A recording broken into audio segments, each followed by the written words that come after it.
बिस्मिल्लाहिर्रहमानिर्रहीम। अस्सलामु अलैकुम डियर स्टूडेंट्स।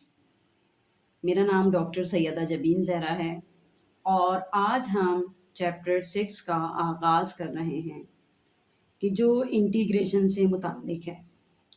तो आज हम क्वेश्चन नंबर 1 करेंगे कि जिसमें कहा जा रहा है evaluate the flowing indefinite integrals by using standard formula.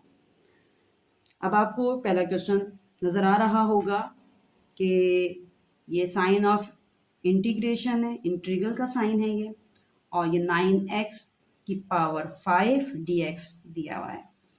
इस क्वेश्चन को करने के लिए बस हमारे पास एक ही फार्मूला जो है ना वो यूज़ किया जा रहा है।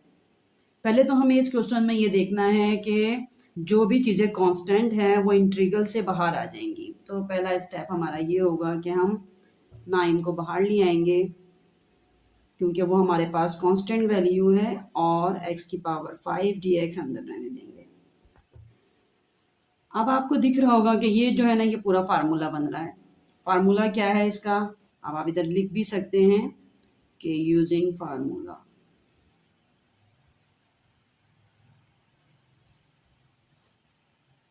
इंटीग्रल x की पावर n dx इक्वल होता है x n+1 upon n+1 plus c। अब इस क्वेश्चन को आपने अकॉर्डिंग टू फार्मूला जो है ना पुट कर लेना है। यहाँ जो पावर दी हुई है वो n है, तो 9 ऐसे ही रहेगा। इंटीग्रल का साइन मौजूद है, उसको रिमूव कर देंगे हम क्योंकि हम फार्मूला पुट कर रहे हैं यहाँ पर। तो n दिया हुआ है आपको 5 में 1 प्लस भी होगा और नीचे भी लाके आप इसको 5+1 करेंगे, देन कांस्टेंट c पुट कर दिया जाएगा। फिर 9, फिर x की पावर 5/6 अपॉन 6 प्लस c हो जाएगा।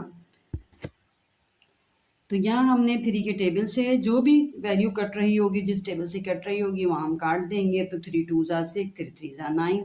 अब मज़ीद ये नहीं कट रही तो हम लिख देंगे 3 x की पावर 6 अपॉन 2 प्लस c। ये आंसर हो गया। और इसको ऐसे भी लिख सकते हैं आप मज़ीद कि 3/2 एक तरफ कर दें आप, x की पावर 3/2 एक तरफ कर दिया और x की पावर 6 प्लस c। दोनों आंसर जो है ना वो आपके करेक्ट हैं। अब हम आ जाते हैं अपने क्वेश्चन नंबर 2 की तरफ। क्वेश्चन नंबर 2 देखें आप।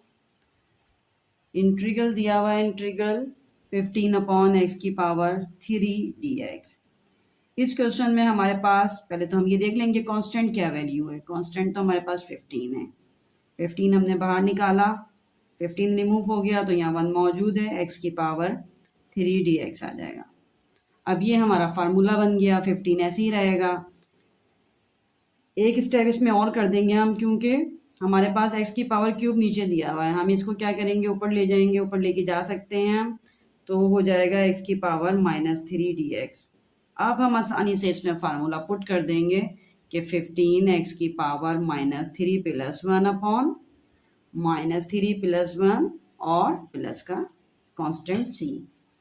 अब इसको आप देख लें, सब्ट्रैक्ट हो रहा है ये x की पावर -3 में से 1 गए, आपके पास -2 बच गया और यहाँ भी आपके पास -2 आ जाएगा और प्लस c। अब आप आसानी से इसको नंबर को नंबर के नीचे करके लिख सकती हैं कि 15/2 जो साइन माइनस की मौजूद है वो ऐसे ही आ जाएगी। यहाँ x -2 है प्लस c। अब एक स्टेप क्योंकि x हमारे पास पॉजिटिव में लिया जाता है तो हम क्या करेंगे, एक स्टेप इसका मज़ीद कर लेते हैं। 15/2 इसको x को नीचे ले आएंगे तो +2 हो जाएगा और c। ये अब आपका आंसर है जो आपकी बुक में दिया जा रहा है। ठीक है, अब आप देखिए तीसरा क्वेश्चन भी मैं आपको करके दिखा देती हूँ। तीसरे क्वेश्चन में आपको क्या करना है। तीसरा क्वेश्चन आपको नज़र आ रहा है इंटीग्रल a/√bx dx। जी, तो अभी क्वेश्चन जो आपको दिया हुआ है इसमें हमारे पास जो है ना रूट आ रहा है। रूट के लिए हम एक स्टेप ऐसे भी कर सकते हैं कि हम इसको ब्रेक कर दें क्योंकि यहाँ a और b जो है ना वो कांस्टेंट वैल्यू है। ये आपको a और √b नज़र आ रहा है, ये कांस्टेंट है। लेकिन b जो है वो x के साथ ज्वाइंट है, तो हम इसको इस वजह से ब्रेकअप कर रहे हैं, वरना अगर ये अलग अलग होता तो हम इसको कांस्टेंट के तौर पे बाहर निकाल लेते हैं। हम इसको ऐसे भी लिख सकते हैं under root x under root B और under root x d x. अब हमारे लिए आसानी हो गई कि हम कांस्टेंट वैल्यू को रूट से बाहर निकाल लें। अंडर रूट बी बाहर आ गया और हमारे पास बच गया 1 अंडर रूट एक्स और यहाँ आपके पास आ जाएगा डी एक्स। अब x अपॉन में दिया हुआ है आपको, अपॉन में करने के लिए अभी उस स्टेप में मैंने आपको बताया था कि अपॉन में होता है तो उसको ऊपर ले जाते हैं। हम इसको ऊपर ले जाएंगे, तो ऊपर हम ले गए इसको, तो हमारे पास आ जाएगा x, इसकी पावर आ जाएगी 1/2 होती है, तो 1/2 ऊपर जाके माइनस के 1/2 हो जाएगी। अब यूजिंग फार्मूला करके हम इसको सॉल्व कर लेंगे। a अंडर रूट बी आ गया हमारे पास और x की पावर -1/2 प्लस 1 और इधर भी -1/2 plus 1 plus c। Formula apply कर दिया। अप्लाई करने के बाद देखें ये कांस्टेंट वैल्यू ऐसी ही आ गई। x की पावर आपको यहाँ सॉल्व कर लें, -1 प्लस 2 1 ज़ा 2/2 हो गया। नीचे भी यही सूरत हाल हो जाएगी, 1 plus 2/2 plus c। a upon under root B ऐसे ही रहेगा। इसको सॉल्व कर लें आप, तो 2 में से 1 माइनस करेंगे 1/2 और नीचे भी आपका आ जाएगा 1/2 प्लस c। अब यहाँ पे क्या करेंगे हम कि हमारे पास अपॉन में आ रहा है 1/2, ये 2 जो है ना इधर क्या हो रहा है, डिवाइड हो रहा है। जो चीज़ यहाँ डिवाइड हो रही होती है वो यहाँ आके मल्टीप्लाई हो जाएगी, तो ये 2 यहाँ आके मल्टीप्लाई हो जाएगा। या दूसरे लफ्ज़ों में हम ये भी कह सकते हैं कि ये पूरी वैल्यू जो है ये आप रेसिप्रोकल कर लें इस साइड में, तो इसको हम ऐसे भी कर सकते हैं कि a upon under root B 1/2 दिया हुआ है, तो हम इसको कर देंगे 2/1, सही। और हमारे पास दिया हुआ था x की पावर 1/2 प्लस c। अब फाइनलाइज कर देते हैं इसका आंसर कि 2a upon under root B और x की पावर 1/2 दी हुई है, तो ये रूट बन सकता है आपका प्लस c। उम्मीद है कि क्वेश्चन आपको अच्छी तरह समझ आ रहा होगा। इसमें कोई ऐसी डिफ़िकल्टी नहीं है, बस कांस्टेंट वैल्यू बाहर लेके आनी है और फिर फार्मूला अप्लाई कर देना है। मेरे पास क्वेश्चन नंबर 4 मौजूद है। साइन ऑफ इंटीग्रेशन दिया हुआ है आपको बी वाई की पावर 2/3 dy। अब इसमें भी आप क्या करेंगे, पहले नंबर पे तो आपको पहला स्टेप ये करना होता है कि आप इसमें से कांस्टेंट बाहर निकाल लें। तो b यहाँ पे कांस्टेंट है और 2/3 ऐसे ही रहेगा क्योंकि विद रिस्पेक्ट टू dy दिया हुआ है आपको। बस ये स्टेप करने के बाद अब तो आपका फार्मूला लग जाता है। फार्मूला आपको याद होगा, मुश्किल फार्मूला नहीं है। y की पावर जो दी हुई है उसमें भी 1 ऐड करेंगे और यही चीज़ जो है 2/3 नीचे भी ऐड करके लिख देंगे, प्लस c कर देंगे। सिंपल हो गया। y की पावर कितनी हो गई, इसको सॉल्व कर लेंगे, 3 1 ज़ा 3/2 और नीचे भी यही चीज़ आ जाएगी 2 प्लस 3/2 प्लस c। अब क्या करेंगे, अब आपके पास ऐड हो रहा है ये b, y की पावर हो गई 5 अच्छा नीचे 3 दी हुई है, ये 3 है और ये भी आपके पास 3 है, 5/3 हो गया अपॉन 5/3 हो गया प्लस c। अब ये करने के बाद हमारे पास क्या हो जाता है, बस आखिरी स्टेप आपका ये होगा कि जो भी नीचे वैल्यू आपके पास आ रही है 5/3 वो ऊपर जाके रेसिप्रोकल हो जाती है। यानी हम इसको ऐसे लिख सकते हैं कि ये 3 से क्या हो रहा है, डिवाइड हो रहा है, तो ऊपर जाके ये मल्टीप्लाई हो जाएगा ऐसे 3/5 और y की वैल्यू आ जाएगी 5/3 प्लस c। अब ये जो वैल्यू आप ऊपर लेके गए हैं इसको आप स्टार्टिंग में ले आएंगे, तो ये आपका किस तरह हो जाएगा, आप कर देंगे स्टार्टिंग में 3/5 फिर b आ जाएगा y की पावर 5/3 प्लस c और यही आपका आंसर है। ठीक है, आप आ जाएं क्वेश्चन नंबर 5 की तरफ।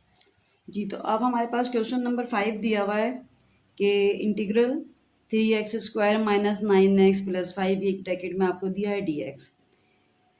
अब ये आपको जो एक बड़ी वैल्यू दी हुई है इसमें आपको कांस्टेंट देखना होता है। कांस्टेंट देखने के लिए हम क्या करेंगे कि जो इंटीग्रल का साइन है वो इन सब के साथ जो है वो शो कर देंगे। यानी जो बाहर इंटीग्रल का साइन है ये इस 3x के साथ भी आएगा 3x² के साथ, और ये जो इंटीग्रल का साइन है ये 9x के साथ भी आएगा प्लस, और ये इंटीग्रल का साइन जो है ये 5 के साथ भी आएगा, और ये आपका आ गया,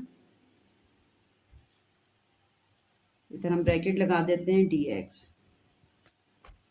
ठीक है, अब हमारे लिए आसान हो गया कि कांस्टेंट वैल्यू को बाहर कर लें। तो हम 3 को बाहर करेंगे, 3 कांस्टेंट वैल्यू x² अंदर रहेगा ताकि फार्मूला लगाया जा सके। 9 बाहर आ जाएगा, x जो है ना वो अंदर आ जाएगा। बिल्कुल इसी तरह 5 जो है 5 बाहर आ जाएगा, और इंटीग्रल जो है वो dx के साथ आ जाएगा। आप फार्मूला लगा रहे हैं हम, 3 ऐसे ही रहेगा, x की पावर 2 + 1 ऐड कर देना है, और यहाँ भी आपके पास 2 + 1 हो जाएगा। यहाँ आप 9 x की पावर 1 है तो 1 + 1 हो जाएगा, और अपॉन 1 + 1 हो जाएगा। अब दिया हुआ है आपको 5 तो 5 का 5 ही रहेगा, और dx का x इसके साथ आ जाएगा, और कांस्टेंट c जो इस फार्मूले का पार्ट है वो लिखा जाएगा। अब आप क्या करेंगे, अब आपको दिया हुआ है 3, तो हम क्या करेंगे 2 और 1 जो है ना हम इसमें ऐड कर देते हैं। तो हम ऐड कर देंगे इसमें, तो 3 ऐसे ही रहेगा, x की पावर 3 अपॉन 3, 9 x की पावर 2 अपॉन 2, और 5x + c। यहाँ तक तो उम्मीद करते हैं कि आपको समझ आ गया होगा, कोई इतना मुश्किल नहीं है। बस वैल्यूज़ को इंटीग्रल के साइन के साथ अलग अलग लिख के आपको फार्मूला पुट कर देना है, 1 1 सारी पावर्स में आप ऐड करके कांस्टेंट वैल्यू c लगा देंगे। अब आप देख लेंगे जो चीज़ कैंसिल आउट हो रही है, यहाँ 3 3 से कैंसिल हो रहा है, बाकी इसके अलावा कोई भी कैंसिल नहीं हो रहा, तो हमने बस 3 कैंसिल कर दिया। ये आपके पास x की पावर क्यूब आ गई। 9/2 को हम ऐसे भी लिख सकते हैं, और आप मिला के जैसे लिखा हुआ है ऐसे भी लिख सकते हैं, और 5x हो जाएगा और c ऐसे ही आ जाएगा। ये आपका हो गया आंसर। दिया हुआ है आपको, इंटीग्रल का साइन है 2x की पावर -5 3x की पावर -2। यहाँ भी अगर आप देखें तो आपको 2 टर्म दी हुई हैं और एक ब्रैकेट दिया हुआ है। तो जब भी ब्रैकेट होगा, तो अभी हमने ऊपर वाला क्वेश्चन भी आपको 5 कराया है, उसके करने का तरीका हमने देखा था कि क्या कर देते हैं हम, कि इंटीग्रल का साइन जो है वो सारी वैल्यूज़ के साथ, जितनी भी वैल्यूज़ ब्रैकेट के अंदर मौजूद हैं सबके साथ आ जाएगा, और ये आपका हो गया dx। ठीक है, इधर आप ब्रैकेट भी बना सकते हैं, क्योंकि ब्रैकेट शो कर रहा है कि दोनों वैल्यूज़ एक ही हैं। ब्रैकेट बनाने के बाद अब आप क्या करेंगे कि कांस्टेंट वैल्यू इंटीग्रल से बाहर ले आते हैं। तो ये कांस्टेंट वैल्यू इंटीग्रल से बाहर आ गई, और आपके पास -5 बचा। यहाँ भी कांस्टेंट वैल्यू ब्रैकेट से बाहर आ जाएगी, x की पावर -2 बचा, और ये हो जाएगा आपका dx, ऐसे ही आ जाएगा। अब ये करने के बाद आप क्या करेंगे कि फार्मूला अप्लाई कर देंगे, और फार्मूला आपको पता ही है कि फार्मूला क्या है, कि -5 में +1 ऐड करेंगे, और नीचे भी -5 + 1 आप ऐड कर देंगे।